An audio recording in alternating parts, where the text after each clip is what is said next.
I'm going to introduce Stephen Kallas, and unfortunately, he sent me this wonderful bio, and I completely left it at home. And I'm so sorry, he probably worked on that all night. But I know he graduated from UNT, and I know he has a double major in history and political science, and he has two grown children, 2 grown girls, and he is super involved in Collin County politics, and he runs a fantastic podcast called According to Kallas.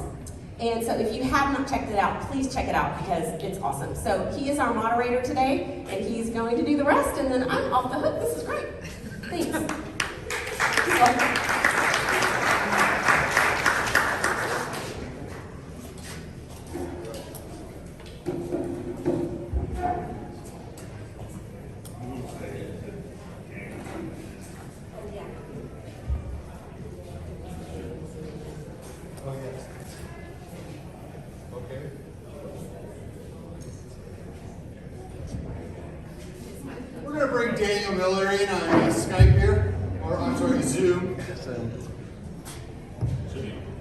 Okay, much better. Okay, so yeah, that would be fair. I am one of those band babies you heard about, but I came to Texas to become a Texan, and then the next thing I did is I had an anchor baby, so you can't send me back. I know. It's a different time. Can't say those things anymore. Daniel, can you hear us? I can hear you. Can All you hear right. me? Sure thing. Super. Okay, so the order of operations will be, candidates will have 2 minutes to introduce themselves. There will be 2 5-question rounds, a shotgun round, which are a combination of questions from the Grayson County Conservatives and the members of the Grayson County Conservatives. And the first round, the candidates will have 2 minutes to answer.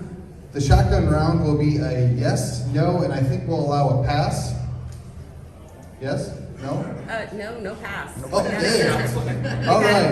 And the second 5-question round, the candidates will have 1 minute to answer the questions. Then each candidate will get a 2-minute closing. Okay, so question number 1, we're going to start over my right shoulder here with Daniel and go this way. And on question number 2, we're going to go back the other way.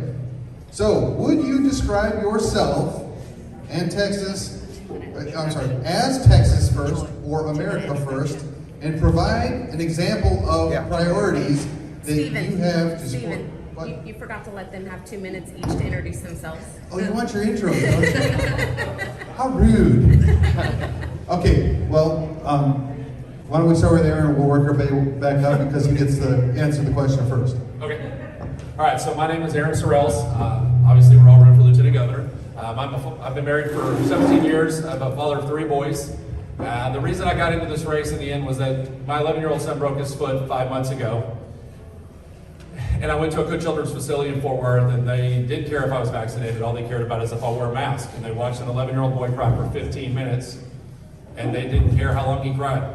All they wanted to do was put a mask on. So after watching my business be messed with on supply chains, watch our county judges shut everything down, tell us we had to wear masks, tell us we had to do vaccines, tell us everything they had to tell us. Now you're done. Now you mess with my children. And when you mess with my children, that was my final line. So, I looked at everybody that was going on, and I looked at everything that had happened. And there were 3 good governor candidates in the race, but there was nobody challenging Dan Patrick, and I couldn't let that happen because the legislative branch let the executive branch run amok. They let the executive branch be a tyrant, and I'm not going to sit around while they don't do their jobs. So the most powerful position in Texas is Lieutenant Governor. So when you're trying to figure out what's going on, that's the man you should blame. He could have put the pressure on Abbott to stop all this, and he didn't. So if he's not doing that, you might as well assume that he was probably in conjunction with him. And that's the problem. Our politics aren't being handled properly. They're working together, they're being paid off by lobbyists, and we've got to put an end to this. So that's why I'm here. So once again, Aaron Sorrells, thank you.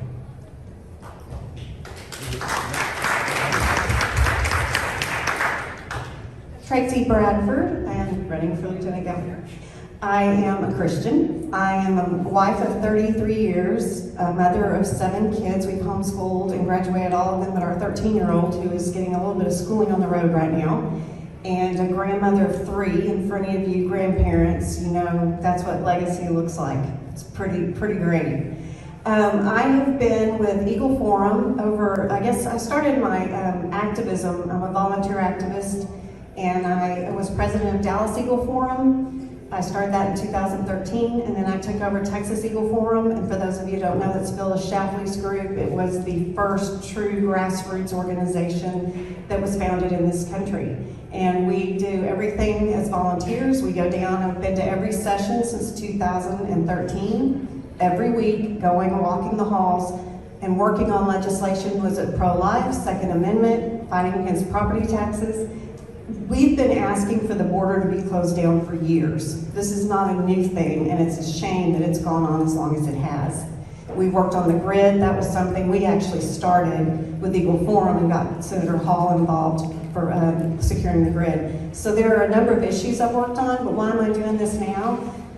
I've had enough. I've watched, we've been lied to.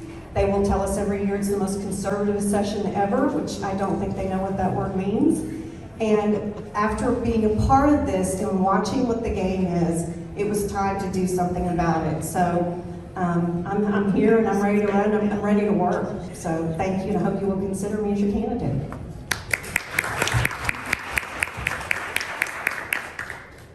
Well, let me say that it's good to be here again with you in Grayson County, even though we're separated by illness and I can only be here virtually.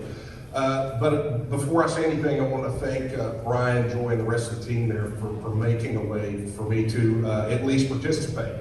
For those of you who don't know me, my name is Daniel Miller, and I'm running to be your next Lieutenant Governor.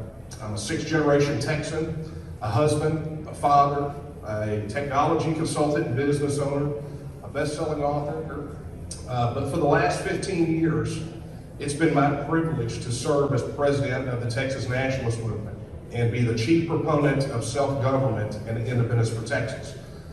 Now, this position has put me in some of the most challenging and heated fights to secure and protect our fundamental right and to defend Texas against the 2.5 million unelected bureaucrats in Washington, D.C. It's also shown me the weakness of our leadership in Austin, who treat the words "come and take it" as terms of surrender rather than its true meaning as a statement of defiance. And I've witnessed their contempt for the words of Article 1, Section 2 of the Texas Constitution that says that all political power is inherent in the people. As the voice of the people, your voice has been silenced, marginalized, and ignored. So I'm running for Lieutenant Governor to restore you, the people, back to your seat of government in Austin. I'm running to be an iron wall against the federal attacks on our rights and our sovereignty. But most importantly, I'm running to give us all an opportunity for a future of freedom, prosperity, and independence. And tonight, I would ask that you join me in this fight. Thank you.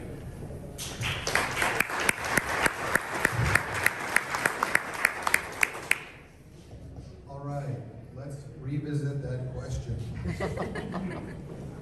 Again, rookie mistake.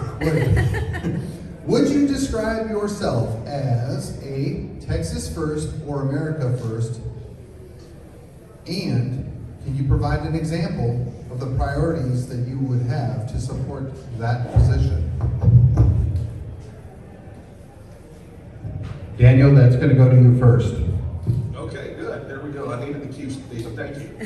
Look, I'm a Texas first candidate. I make absolutely no bones about it. And when we're looking at our representation here in Texas, when we're electing people to represent us in Texas, we should be specifically looking for people that are Texas first. After all, we're supposed to be representing Texans and Texas. And that has been the big problem, is that we have elected time and time again people who are supposed to be representing us, but wind up going and representing interests that are not us. And whether that be strengthening the 2.5 million unelected bureaucrats in Washington, or the K Street lobbyists, or the donor class, or their own political ambitions. The fact of the matter is that we need Texas first representation. And so if you want to look at anything related to as far as a policy position that would put Texas first, I think you need to look no further than the border. Right now, the border specifically has been one of the issues that the current elected class have kicked the can down the road and scapegoated the federal government. Granted, the federal government is absolutely at fault. They are facilitating the cartel's control over the border.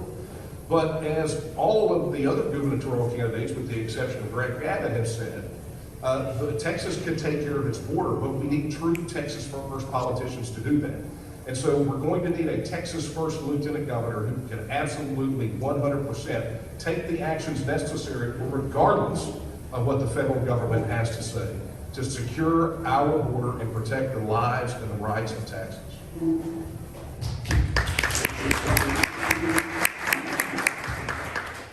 Traycee, you will be next. I would be, obviously, if you're running for the Texas Lieutenant Governor, you need to be Texas first. I think at every level, we have an opportunity to make a difference, and I would say starting with education. We need to be sure that our children understand the values and benefits of living in Texas. We need to make sure that they understand the Constitution. We have the Constitution in Texas. I think the border is clearly an issue that we can see has not been dealt with by the federal government, nor has it been dealt with by even our Texas officials, and that would be an incredibly, well, that has to be one of the first places we start. But I think you can look at just any issue and see where they have reached out to the federal government time and time again. We're still accepting money for COVID. Please stop it. Because every time we do this, we are attached to their requirements. This is how they can sneak in the mandates. This is how they sneak in the mask mandates. You have to cut the strings. That's what a Texas first governor would do.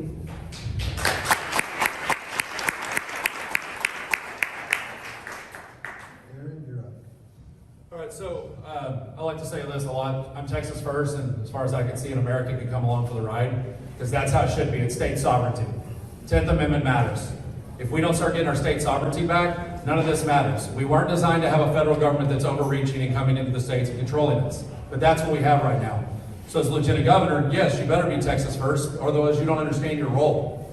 And the problem we have right now is where Texas could have led right off the bat and proved that we have our own sovereignty. When Trump ordered the vaccine mandate, or the mandates and the shutdowns, he could have said no, but he didn't. That was the first chance we really had to finally prove that state sovereignty existed in a long time, and he chose to go along with the federal government because of what Traycee just said, because the strings attached. They don't care about us as the people. They only care about those federal strings. We give this federal government way too much money as is. I don't need to hear any more about what we owe you and what you, it's done with. It's unbelievable what the state governments will do just to play nice with the federal government. So we need to put it into it. We need to bring our strings, we need to get rid of those strings. We need to bring our money back to our state. And we need to start saying, we need to figure out the way to say, you know what? This is our money. When you do your job, then we'll give you your money. Because as it stands right now, they take our money and then we have to beg for everything to get done. And that's not acceptable. So yes, I'm Texas first. And if any of our candidates aren't, you need to definitely don't vote for them. So thank you.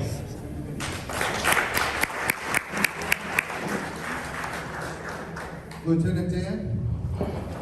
Oh, he's not there, sorry. Okay, how many of you remember when he actually ran for lieutenant governor? What was his big issue? Build the wall. Do you remember that? He had fences that he put on his yard signs. So that brings us into our next question. Would you support using the National Guard to close the border, and what argument would you use? So this time, we'll start with you, Traycee. Yes, in the Constitution. And you know, it's interesting in studying this that there's actually, this is not immigration law, it's War Power Act.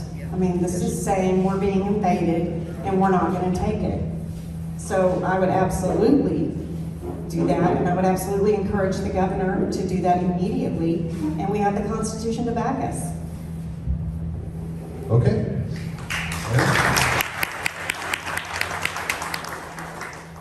So, you asked what I do with the National Guard. No, I don't want the federal government involved once again. I want my state guard doing their job so we have full control over our border. The walls, the panels that have been built, we should be using them, not saying that they're federally owned. They're not federally owned, we paid for them. Texans paid for those panels to be built. So I want those panels used, and I want to continue the Trump wall. But we should be funding the state guard In the gaps that the state guard can't do their job, we should be looking to the militias, that dirty word that no one likes to talk about anymore. We should be funding any militias we need to fill in the holes for the state guard. And we need to shut down the state highways from the federal government. They're abusing our land. This is our property, not theirs. They've taken over our parks and dedicated them to federal property. Now they're letting down, like McAllen, they're letting the NGOs and the Catholic Charities have a sign saying, if you want to come by, come look over here, call this number. Why would legal citizens be calling Catholic Charities to look and see for illegals coming across the border? Doesn't really add up. But that's what we're allowing to happen. So, we need to step in, we need to fund it. The other thing we need to do is we need to enable our sheriffs to do their jobs. Because right now, the government, the state government, the border patrol, the DPS is all on top of them, telling them they can't do anything. So we need to give them back their power, encourage them to deputize, do anything they need to do, because whatever the sheriffs, whatever those counties need to do to protect the citizens of Texas, they should be allowed to do it. And that's what we've got to do. So, and then, and it's the same with her. If the governor doesn't do his job, I'll figure out whatever options I've got from the lieutenant governor to make sure it happens.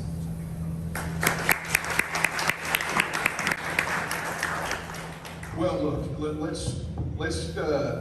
I got you, Stephen, I can see you. Let's get down to it. The border has more gaps than AOC's knowledge of basic economics. And the fact of the matter is the National Guard, while it's been pitched by Governor Abbott as a solution, particularly for his photo ops, and his 1 or 2 miles of border that he's protecting, the fact of the matter is the National Guard can be federalized. What we need, and what we've been proposing since 2012, has been a full militarization of the State Guard, redirect the money and the assets that were given to the DPS to run traffic patrols 40 miles inland, fully militarize the State Guard, belly them up to the river so that they can repel the invasion.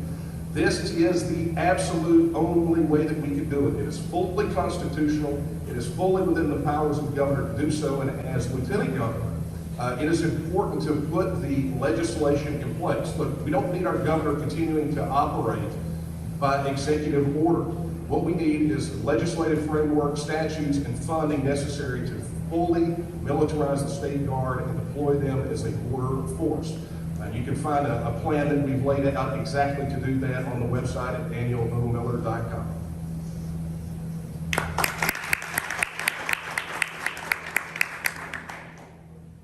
All right.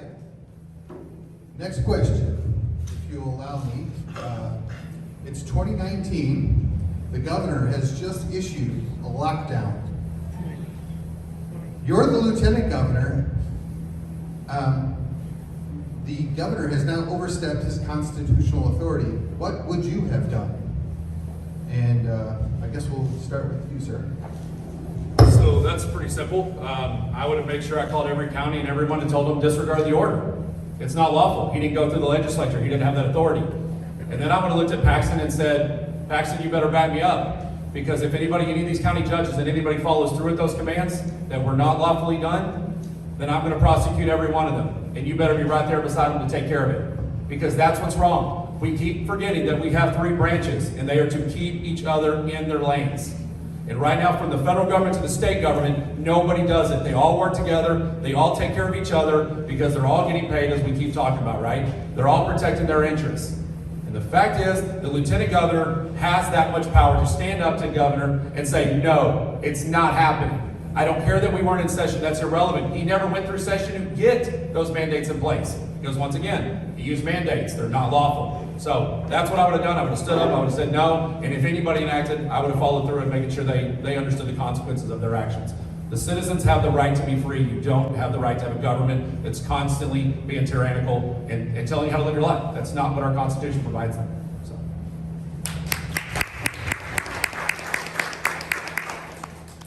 Daniel, I'll let you go next. Okay, thanks, Steve. Look, here's the dirty secret that no one in the legislature, the lieutenant governor, and virtually no one wants to talk about. And it's this, is that over the years, the legislature, and specifically the lieutenant governor, have ceded a tremendous amount of authority and power to the governor, leaving him virtually unchecked. So in a time of emergency, he rules by decree. We live under an autocracy at the stroke of a pen. And it's something that is, of course, because of COVID coming to light and the fact that they kicked people out of their home, out of their churches, out of their businesses, out of their schools. And so now what we have to do is we have to claw that power back. So Stephen, to your question, let's hop in Mr. Peabody's Wayback Machine to 2019 and let's answer that question. Under the current framework, the Lieutenant Governor would have been relegated outside of the session to taking up the bully pulpit, to going on an absolute media tirade, a public tirade, and organizing support among the legislature to basically try to rein in the governor.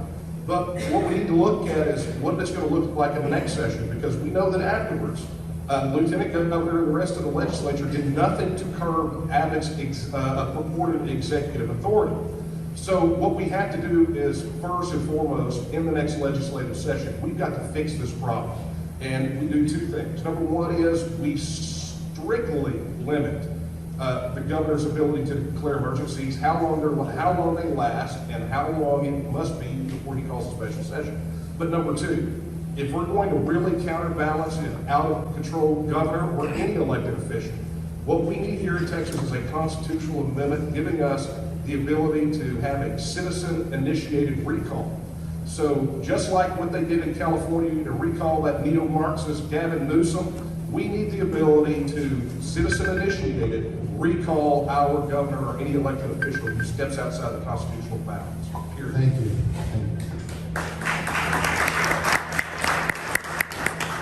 Grayson, you're up.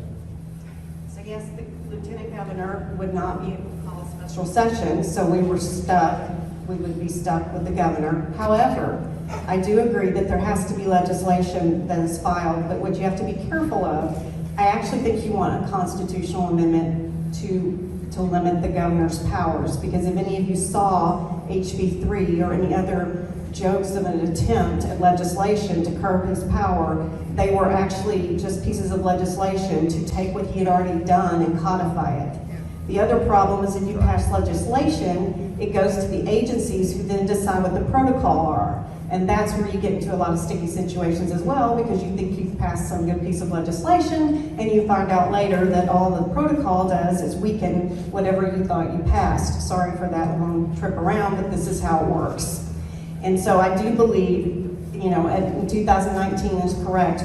As a lieutenant governor, you don't have the legislative power unless the governor calls a special session. That has to change. We've seen what happens, and we know that most legislators don't have the guts or the stomach to make the hard calls. So we are going to need to force, I believe, a constitutional amendment to limit the governor's powers.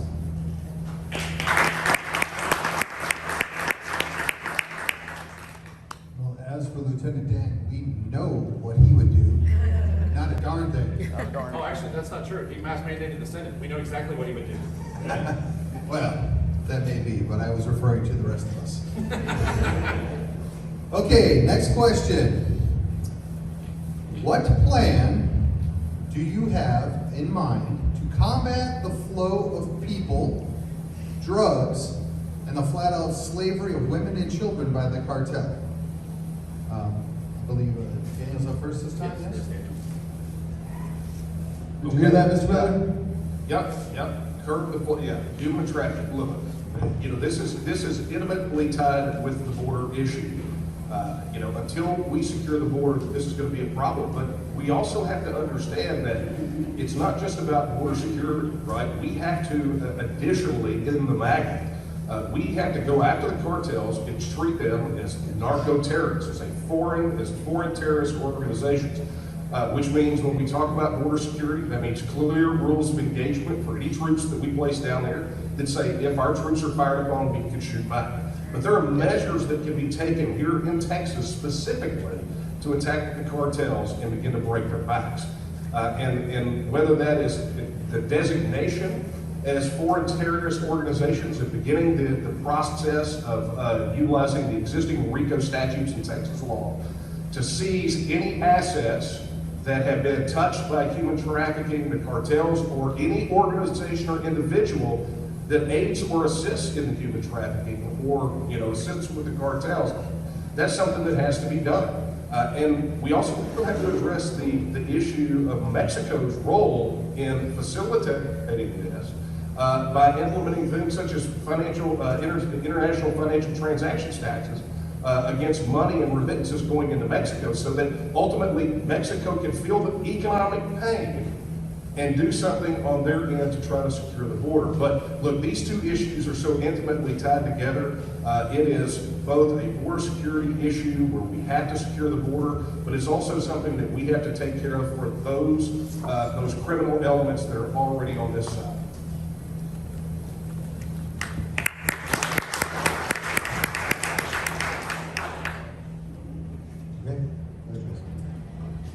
So the traffickers are bringing about $14 million a day of trafficking humans across the border. Something else you may not know, and something that we have to do is designate the cartels as a terrorist organization. I can't believe we haven't done it at this point. And while we're speaking of terrorists, there was a Yemenese terrorist that came across the border. He got caught, got sent back. Somehow he made it back through, and apparently they decided that he will just be checked on somewhere here in the States. So that's one. There's also been a Saudi terrorist that they came across as well. We know it's more than that, but these are specific stories where Mexico is actually letting them through, and then when they get here and escape us, we just will find them later when they check in. This is what they're reporting. These are people who are putting their lives at risk for these, to tell you this stuff is going on. But I want to tell you, 20 miles off our border in the south is the cartel. They come up and actually fire on our own people. But they have a fully suited, I wondered where that money was going. They have tanks, they have the machine guns, they have the whole outfit. They look like they're the Mexican military. They're 20 miles off our border. So unless we can secure the border, which would also include that zone of land we've given back to them, I mean, we've just ceded it. I watched people, I'm sure you did too when you were down there, you watch people just walk through several miles. They just walk up and then are helped by our National Guard into this country. So whether those are people being trafficked or there are people coming here illegally, which is both. So we've got to stop the flow. We have to designate the cartels, call them out, and we also have to be willing, when the trafficking issue is on this side, doesn't it make you wonder why we've not done more? Thank you. All right, so pretty much you've heard the same thing. Defend the border, shut it down, stop it. And then everybody says, what do we do now? Let's be honest, people. Did Ghislaine Maxwell just get convicted, and what did they do with that book? They locked it up so none of us can see the pedophiles, didn't they? Why are the cartels, why are the gangs, why are the mob, when the mob existed in the past, why do they all get away with it? Because they know how to abuse our judicial system. There is no way you're going to stop this heinous crime of child trafficking and sex trafficking without designating a force to go after these people and giving them the ability to take these organizations down. If you want to try to do this lawfully, it's never going to happen. And I know that's an awfully bold statement for someone running for the position I'm running, but I'm sick of watching children and women get trafficked across the border and through my state. So are we going to do something about it, or are we going to keep playing nice? Because that is what we do. And when you let them use our judicial system, it's never going to change. So unless you take out a lot more people in office that are willing to make sure that they can't abuse our systems, we're never going to see this change. It's got to be different. We've been the pedophiles and the traffickers run all the way to the top of every organization in this country. They're being paid off by these cartels, and these cartels can pay these people way more than anybody in this country can pay them. 14 million? I think Harris County said $6 million a day are spent just in entry fees into these sex trafficking facilities. One county in Texas. There ain't enough money that we have to stop that. So I don't know what else to do besides designate a force to go after them, and you give them impunity to go after everybody from top down.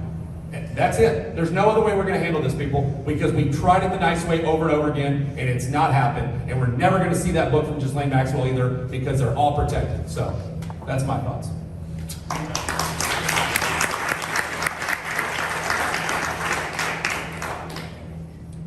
If you'll allow me, there actually is a way this can be dealt with.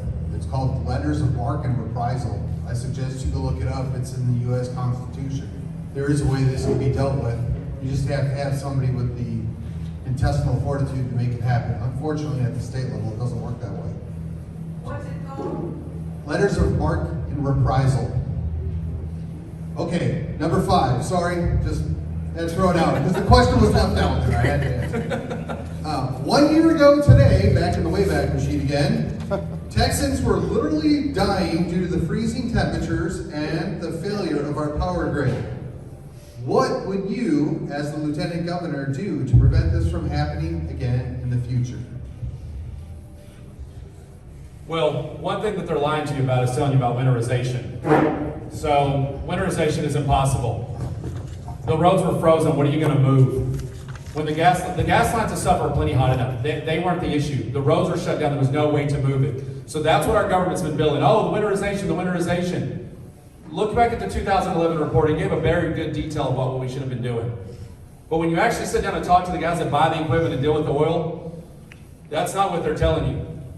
The oil guys shut down their wells and we're making millions. Like the one guy I've talked to, their company made $50 million during the shutdown. $50 million. Because when they didn't have to run their wells, or they didn't have to pump the oil, that's just free energy for them. So the way they pay for it, they just got it all back. Saved them a fortune. The fact is, the problem is the 25 to 30% green energy. You cannot live in a state like this with the weather that we have, the way it changes, and live on green energy. Because what happened is when that green energy went down, there was no backup. And you're not going to get any company to go out and spend billions of dollars invested in either natural gas plants, nuclear plants, or any other plant if they can only turn it on when the green energy fails. We are still a capitalist society. And even if it was our tax dollars, I don't think any of us want to spend that much money and it just sits there and looks pretty and gets old. So the fact is we need to move off the green energy because one, it's not green. You see what they do with those wind turbines, what they cost, and if you see what they're doing to the farmland when they go bad, they bury those blades in the dirt. That's going to destroy our land with the way they do that. So we need to get off the green energy. We need to go and get the companies to invest in the natural gas plants. You know, I would love to see nuclear. There's plenty of clean nuclear options now. And that's what we need to do. And if we do that, we will have plenty of energy to protect our state, no matter what the weather is. And that is the only way we're going to solve this problem. Thank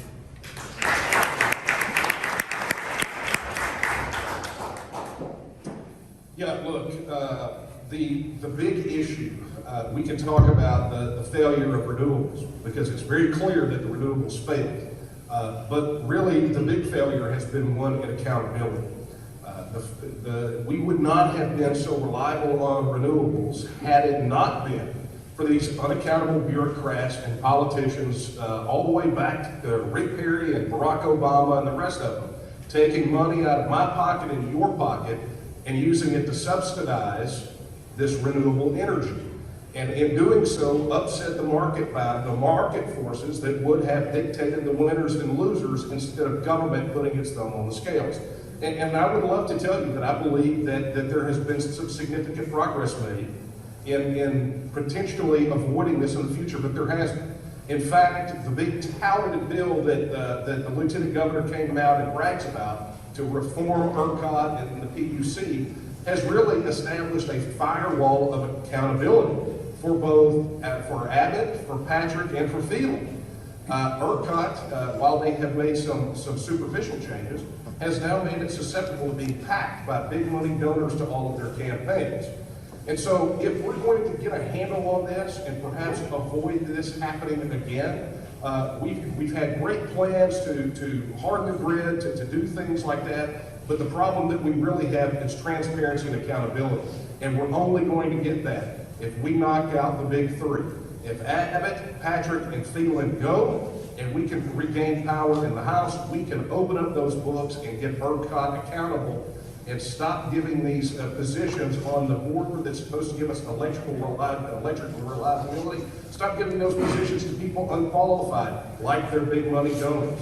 Let's restore the people's oversight and accountability back to ERCOT and power generation in Texas. Thank you. We don't have enough time for me to say everything I want to about this issue because we started working on it in 2011. 2015, we actually did a symposium where these legislators were invited along with our emergency people. And you know what? We showed them a very similar situation that could happen. So in 2015, they knew. Their answer every session has been, we need a study. We don't need to study, we need to take action. And yes, there is hardening the grid, but if you are not transparent about what's going on, then it will never get done. And you know the biggest lobby in this country is the energy lobby. Do you know that between federal and state subsidies, it was $22 billion that green energy is getting? And what did it service on February 14th? Look, people, I've been working on this issue for 10 years. I was freezing my butt off for 4 days. I thought that was a little bit of irony, because we have asked the governor and lieutenant governor, and here's what they do. They pass a bill, they weaken the bill, they pass it at the very end of session, and they go, oh look, we passed a bill, we've passed legislation. I would make sure not only would we harden the grid, you've got to have transformers. Do you know where those transformers are built right now? Take a guess. Yeah, you know how long it takes to get one transformer built? 18 months. This is nonsense. They have played around with this for 10 years. And you would have thought after all of this happened, they would have sought out the one senator who knew what to do. Senator Hall. No, they pushed him aside and they passed this fluff that says we're winterizing the grid, when they didn't even give any kind of time limit or any penalty whatsoever. So between appointing their friends to the ERCOT board, no transparency, and giving us the runaround, they've done nothing in 10 years for this grid.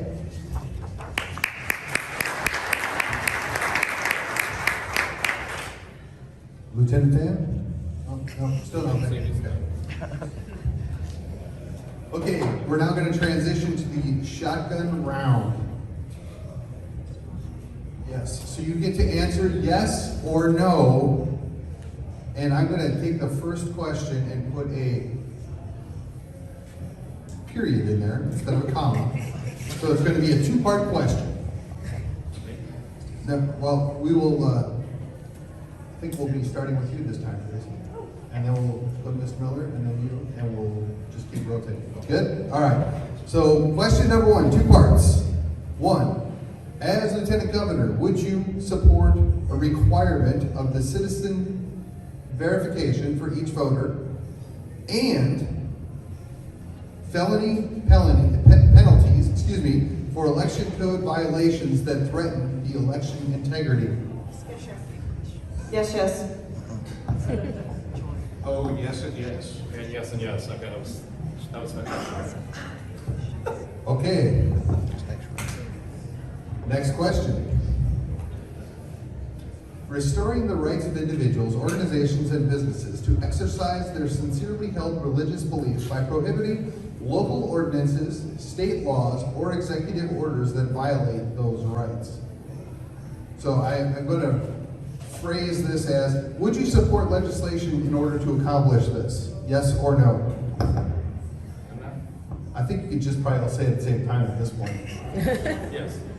Yes. Yes. Yes. Okay, 3 for 3. Okay, next question. Abolish the following practices for minors. Intervention to prevent natural progression of puberty, administration of opposite-sex hormones, and performance of any type of gender reassignment surgery.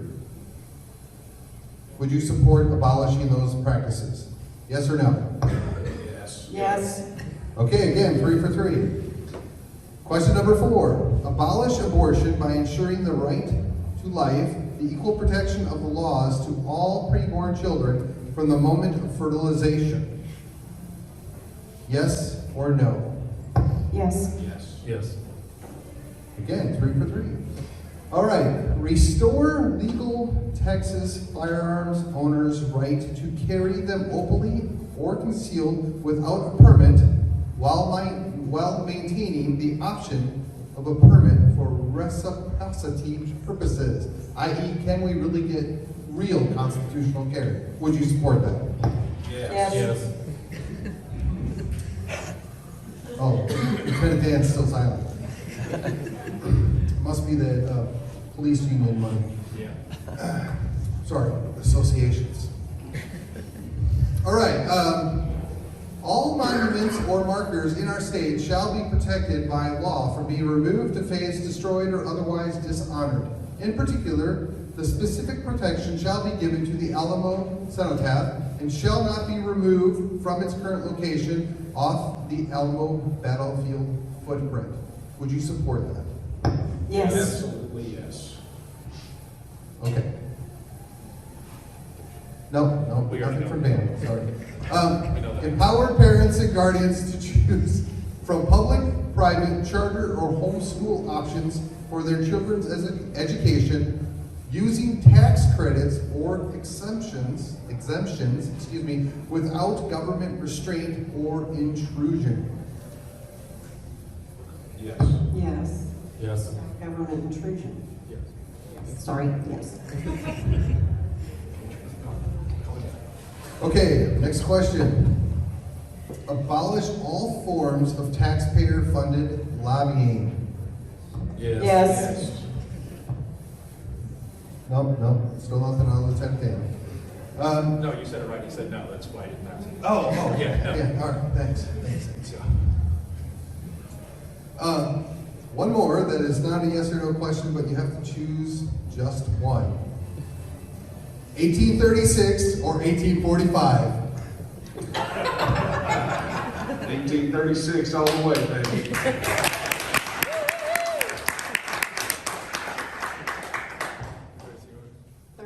36. Those are the Republican platform, what Yes. they called, It's an SB1 through SB. Okay, that's why we put this in there. that was fun, wasn't it? All right, round number 2. We will, I believe, I left off with you going first last time, yes? See, we did a couple things there. I Switched just it up lost and my- messed us all All up. right, yeah, you know. So, Daniel, you'll get to go first this time, okay? Okay. All right. These are 1 minute. 1-minute answers. Would you support Texas legislation that outlaws discrimination based on any medical consideration, including vaccine status? This includes testing, vaccinating, masking, etc., and preventing or not allowing companies to keep records of these medical choices. Absolutely, and the terrible shame is that we have to do it, and the even more terrible shame is that it hasn't been done already, seeing what we've seen over the last 2 years. Okay, you're up, Traycee. Absolutely, and I'm still trying to figure out what was HIPAA for. Seriously, and they knew this was coming, this should have been taken care of during session, but absolutely. Good. All right, so I'm going to be a little different. No. You know why? Because we already have laws in the books that protected us from that. I don't need more laws. I got enough of them on me already. Let's stop making new laws and new legislation. Like the second, what was one of the propositions? That we can't close churches? Hey, guess what? They couldn't close our churches anyway. So you think making more new laws is going to stop the tyranny from happening? The solution is to remove the leaders in charge that are abusing their powers. So we don't need to keep writing more laws. We need to stop expecting legislators to keep legislating more stuff to us. I want my freedom back.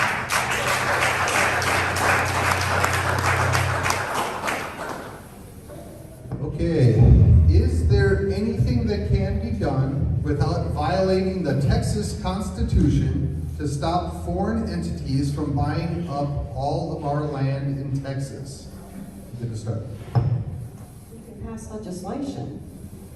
They had a good bill this last session to stop from the Chinese bought that acreage by the Air Force Base. So there was legislation, but it didn't move anywhere. So yes, you can. Okay. Yeah, we do actually need legislation on that. For one is, well, it's because they're abusing what we have. We actually need to modify legislation right now. The reason they're buying Laughlin Air Force, the land outside Laughlin Air Force Base, is so they can build the wind turbines, because they get credits, because for some dumb reason in Texas, we allow China and other foreign entities to buy our land, build wind turbines, and then use those for tax credits with the international boards so that China can go pollute in their own country. I don't know what is wrong with our state right now, but that needs to be stopped. And that's also one thing where you need to look at your land commissioner, because the land commissioner has a lot of power over what's going on there. and the land commissioner can put an end to that real quick too. So yes, we do need legislation, mostly to get rid of the bad legislation that's already in there and get it fixed. Yes, and to the point, is there anything we can do constitutionally? And the answer is yes. The fact of the matter is that the Constitution of the state of Texas is not a suicide pact. And it does not force us as a people to allow foreign entities and foreign countries to come buy land and strategic assets to the detriment of our people and our state. So absolutely, we pass a law. And if anybody has a problem with it, we just invoke Article 1, Section 1 of the Texas Constitution, which starts off with the words, Texas is a free and independent state, period.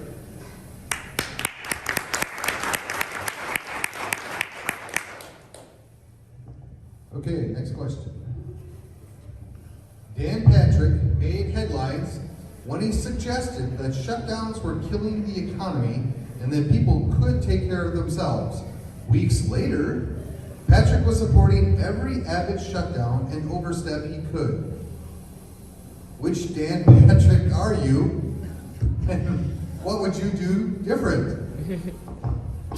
I'm none of him, any way, shape, or form, to be clear on that, because also I'm not dumb enough to go out and make a mistake of insinuating that unvaccinated black people are the fault for the spread of COVID. So, the guy puts a split in his mouth, that's why you never hear from him anymore, because otherwise he turned into Dan Crenshaw right now. So, the thing is, we've got to, it goes back to earlier what I said, I would put him in place in every step for him if I was, there's nothing about him that was lawful. So I wouldn't do, he bounces back and forth. The fact is we should have just stopped everything. Okay. Daniel? Yes, Stephen, I'm still kind of reeling from the offense of insinuating that any of us might be either of the Dan Patricks. So, I did read the question. I just read it. okay, well, I'll hold you temporarily blameless unless I find out otherwise. But look, here's the bottom line. Here's what we know about Dan Patrick and frankly the political class in Texas.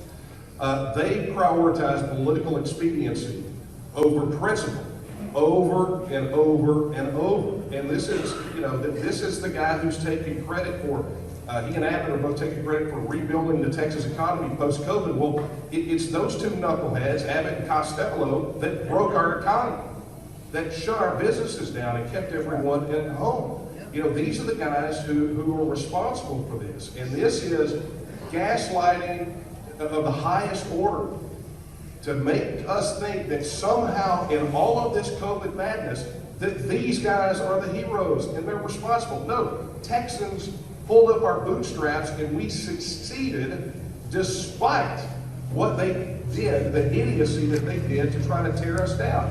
And look, we have to remember right now that this election that's coming up is our opportunity to send a very clear message to the political establishment that the people of Texas will not be gaslighted any longer.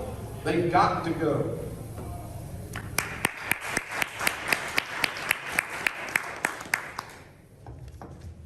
Okay, go for it. Dan Patrick was doing that little switcheroo long before COVID. He likes to go onto Fox News and say he's going to do things that he has no power to do whatsoever.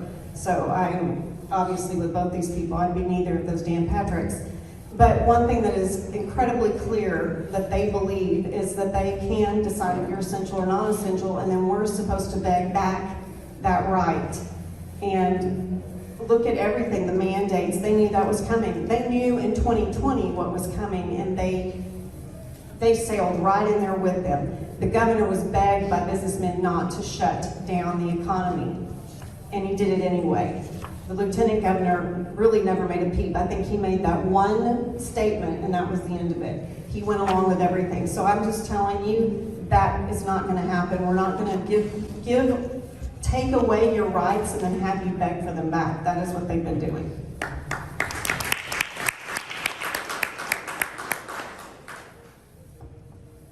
Okay. Next question.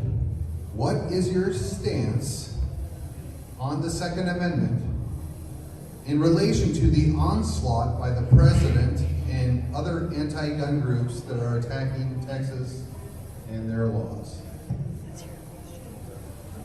I think you're up for me. I was trying to. All right, so Second Amendment. Look, here's the deal. We got constitutional carry passed. If anybody wants to go read that bill, it ain't constitutional carry, it's permitless carry. There's nothing about it that gave us our full rights back. The Second Amendment is guaranteed to protect us against a tyrannical government. That's why they're trying to get rid of it. So I don't want to give permitless carry. I want to get my Second Amendment rights back. So we don't need another bill that's called, quote, constitutional carry.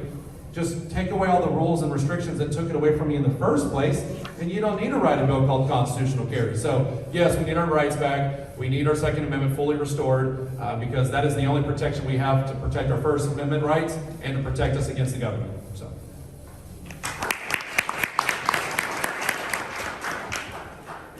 Again, we're having to beg back rights that we should already have, and I can tell you with Dan Patrick in this office, you will not see another gun bill that will be positive. He actually created a committee this last session and tried, after all the legislation had been filed, a month later to file his own bill, his own constitutional carry bill, and he got called out on it, and so then we ended up with our permitless carry bill. So, yeah, it's again, we're having to beg back for rights that we already have under the Constitution. I will tell you, it's interesting, we're talking about this on the day that Dan Patrick made his big announcement that he has been endorsed by the NRA, which tells me one thing specifically is the NRA did not particularly care too much about looking deep into Dan Patrick's record, because we have to remember, it was Dan Patrick who has been quite unfriendly to our right to keep and bear arms. Let's go back to the spate of shootings that happened several years ago, and we find that Dan Patrick was wanting to have universal background checks for person-to-person transfers, to the point that he gave an interview to Chad Hasty up in Lubbock, and was insinuating that we might have to legally define the word friend in statute, so that I could not possibly sell a gun to someone if they were my friend without doing a background check. He's been in support of red flag laws, which could penalize potentially any of our veterans that have PTSD or have been diagnosed with PTSD and prevent them from owning a firearm. In short, Patrick's MO on this has been to give lip service to gun owners, and then on the other side, take away our gun rights. Thank you.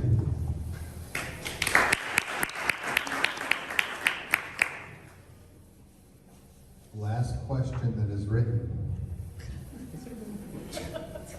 That sounds ominous.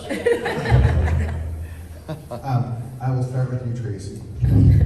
You have 1 minute to explain your stance on Texas.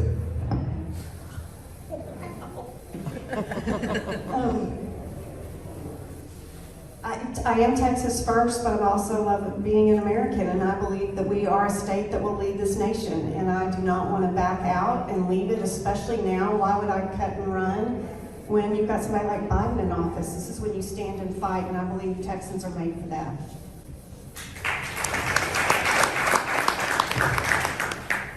Aaron, would you like to go next? Oh, sure. Let's do this one more time. This is a room. This is about the people. How many people, by raise of hand, how many people would like to secede from the Union? Raise of hands. There we go. We still didn't get the majority of the room, though, and this is a grassroots organization. If you do not get 90% of this room, you are not going to win that vote in the general election. So the thing is, Texas needs leaders right now, and the responsibility of Lieutenant Governor of Texas is to get our state sovereignty back and to fight back against the federal government, not run away, and fight for everybody that's around this country. We are red, white, and blue Americans. We are red, white, and blue Texans, and 50 to 60% of this military has fought for this country.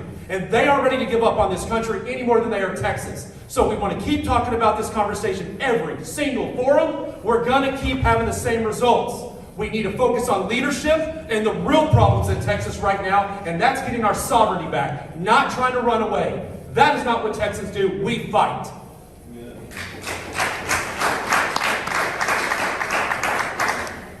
I believe it's your turn, Mr. Miller. Well, interesting. So just so everyone out there understands that supports the right for Texas, you've literally just been marginalized by a snap straw poll in a room that's a show of hands. And, you know, I can say that when I was in this room, the very last time I asked that question, you guys blew the back wall off of it. So let's be honest. The only poll that matters on the Texan issue is the one where everyone in Texas gets an opportunity to debate the issue and go into the polls and vote on the issue. Everything else is hypothetical. So, to my point, to the question is, where do I stand? I can't tell that in a minute, but I know this. I know that Article 1, Section 2 of the Texas Constitution guarantees the right of the people to have this vote, and until we have that vote, we can have no real debate. So therefore, I 100% unequivocally support a binding vote on Texas reasserting its status as an independent nation.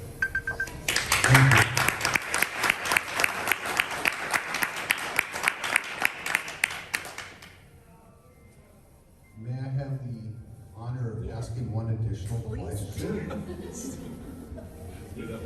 Please do. Well, you did give me a mic. So,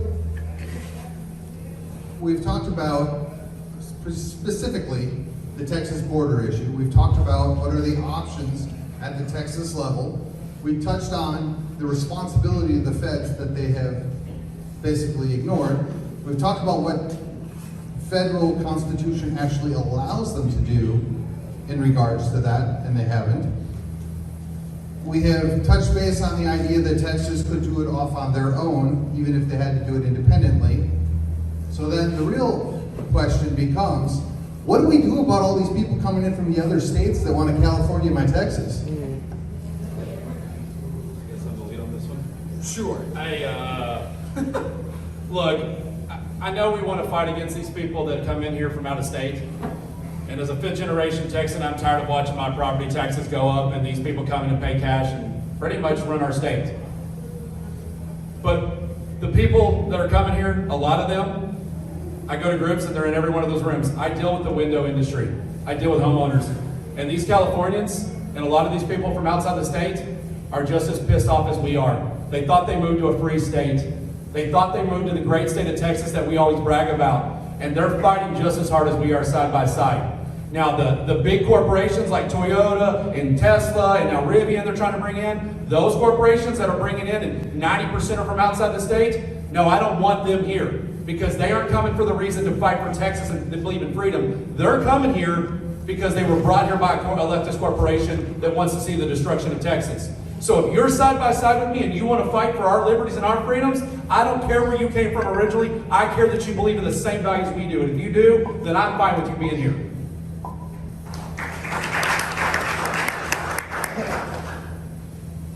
Most of the people As we've been going around and talking to people, I find that there are many people that have come here fleeing California, fleeing New York. But I do agree, we're courting big business in Austin. You're bringing in all these companies from the left coast, from the right coast, and they don't have the same principles. You know where we see this show up a lot and where you can make a difference? School boards.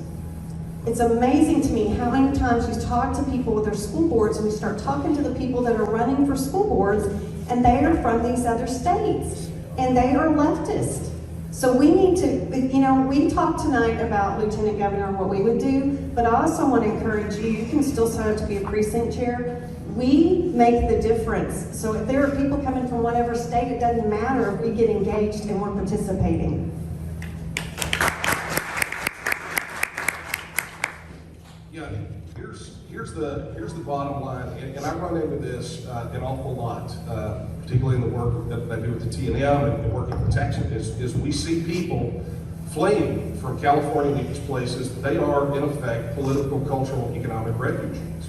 And my message to them, when they ask if it's okay that they participate in what we're doing, I tell them, look, Crockett, Bowie, Travis, Houston, none of them were from Texas. And if they can fight and in some instances die for the independence of Texas, then who are we to set the bar any higher than that? But the fact remains is that we do have a significant problem where we have the government paying taxpayer money to subsidize corporations to come in here and import these folks and compete. But in the end, the only way we're ever going to be able to control ingress into Texas is to gain control of our immigration policy, and we only do that as a self-governing independent nation.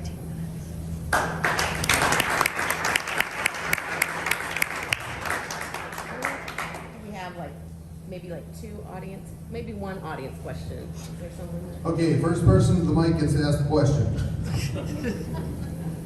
Nobody's running. Wow, nobody. Wow. Does that mean I can have a bonus question? Go ahead, Kallas. Okay. Toughest question I've ever heard since I moved here. There's this burger place that came here from California. They have the cross trees. Whataburger. I'm not even letting you finish. Whataburger. So I've got one Whataburger. Two Whataburgers. Are we talking burger joints? Because I'm a Whataburger guy. Yes, sorry. Hey, it's fun, right? We're gonna have a little fun. It's been very serious. All right. They have great burgers over there too. I suggest if you haven't bought one, you should do that now before you leave. Thank you so much for letting me do this, and I will turn the mic back over.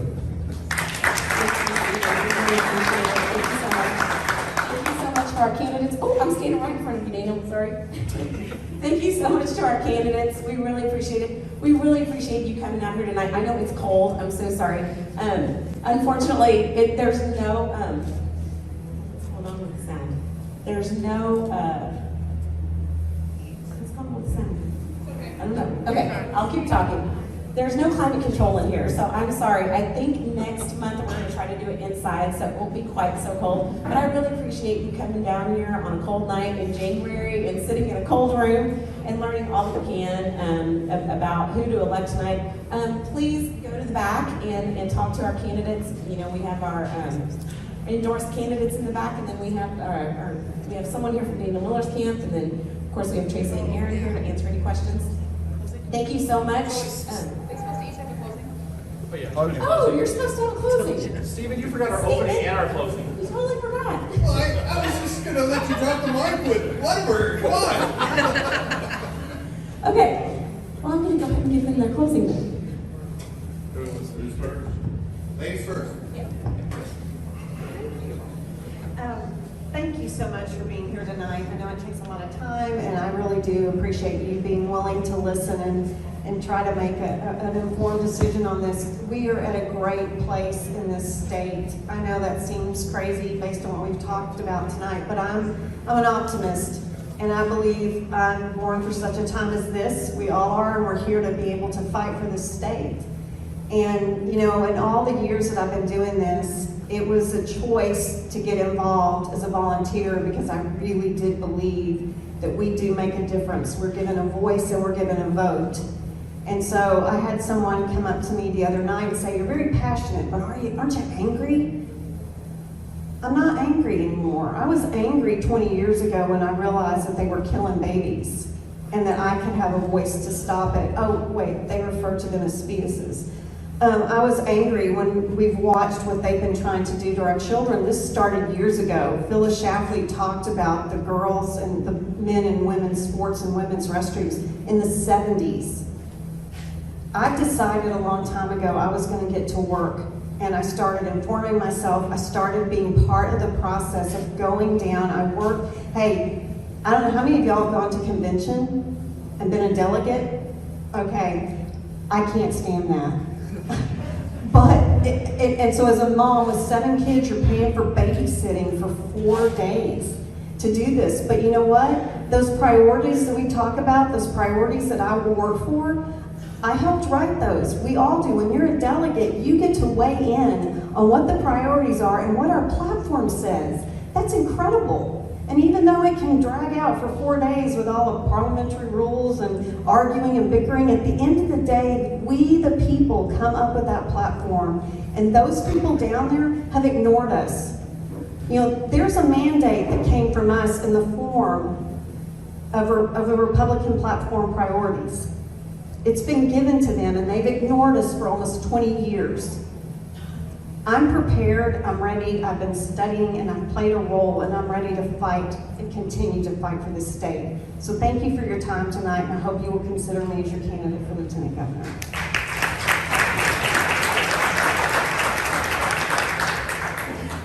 All right, so first off, I'd like to say people were talking, Monty Python and the Holy Grail, Traycee, pretty much described everything going on right now. And that was supposed to be humor now. Now we're going, holy cow, they were telling the truth back then. So, you know, we go through all this stuff. The problem with our state right now, and the problem with all of our government is they don't listen to the people. We went through the shotgun round, I don't know where I was going with that, the shotgun round, and basically went through the 8 priorities. 8 priorities that the people of Texas sent up to the lieutenant governor. 8! That's all we asked for was 8. Every session we asked for 8. There were almost 500 bills passed through the House and close to 400 passed through the Senate. Yeah, we couldn't get 8 priorities of the people. So what is my job as lieutenant governor? My job is to go up there on day 1 of session 1, and I expect Senate Bill 1 through Senate Bill 8, which is what it's considered. I expect them on my desk, and nothing's leaving my desk until those priorities are done. And I got told the other day that I'm crazy to even talk about that. And I said, why? There's something wrong with doing the 8 priorities the people asked for? What's so wrong with that? Isn't that my job? And they said, you'll never make friends. Good. I'm not up there to make friends. I'm up there to get your job done for you. That's what you elected me to do. And if I can't get that job done, then I don't deserve to be there. And I'll add one more to that, eliminating property taxes. They left that off this session because there were so many other issues, and they knew Dan Patrick would never pass it. So 8 plus eliminate property taxes needs to be on the first session. We need to get back to getting our priorities taken care of, and we need leadership that will do that. But the fact is right now in our state and in our country, we've lost our way. We are fighting over everything nowadays. Nobody can come to an agreement. And as a follower of Jesus, we're supposed to love one another, and we're supposed to look for the good. And we're not doing that anymore. The reason we're having these problems right now is we're at each other's throats on everything. Nobody can get along. Even our own party can't get along about anything right now. This is not acceptable. We're never going to fix anything in this country, this state, or this world if we keep fighting with each other over small, peddly things and allowing our government to dictate our lives, because that's what they do right now. The elites of this world are controlling everything we do. And we are turning against each other instead of turning against the people we should be turning against. So we need to stand for our rights. We need to come together as Texans. We need to vote these incumbents out March 1st. And I would say do not early vote. Don't give them a leg up on us. Call 5 friends, call 10 friends, call your family. Do not assume they're going to vote. Go to the primaries March 1st and vote out the incumbents. It's time for a clean slate. So once again, I'm here in Sorrells. I've got push cards, I've got yard signs, everything. We'll talk later. And I'm running for Lieutenant Governor, and I appreciate your vote. Thank you.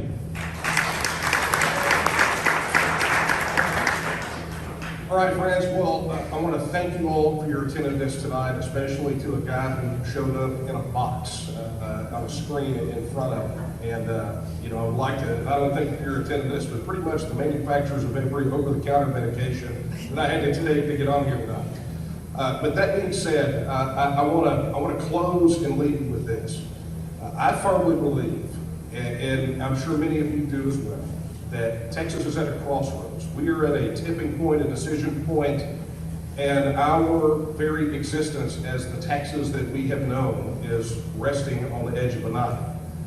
We tilt one way, we go full-on neo-Marxist. We tilt the other way, we become subservient and very much just an administrative subdivision of a super state in Washington, D.C. So this is probably what I would classify as one of those moments in history where, as Texans, our generation is being called upon to make a very difficult decision.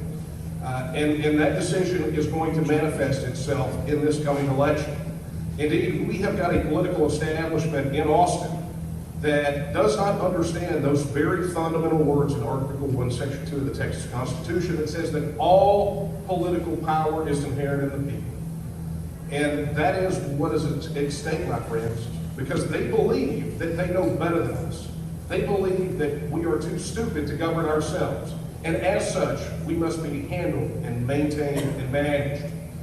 They believe that they are the elite and that we should obediently submit to their will. And so if we do that, we know beyond a shadow of a doubt that Texas will go in a direction that none of us are comfortable with. That in a generation, 2 generations, 3 generations, Texas will not exist as we have known it. And that is exactly why I'm having to run for lieutenant governor. Because if I want to see Texas as a free, independent, prosperous nation, as is guaranteed under Article 1, Section 1 of the Texas Constitution, then the fight is here. It's right now. And it's incumbent upon every one of us to work together to save our Texas. And so if anything that I have said tonight has struck a nerve with you, that has inspired you to join this fight, I'm going to encourage you to go to our website at TexansForMiller.com. Go visit the table, sign up for the campaign. We know that we need a new lieutenant governor, and I would be proud to have your vote tonight. So thank you for your time tonight. God bless everyone.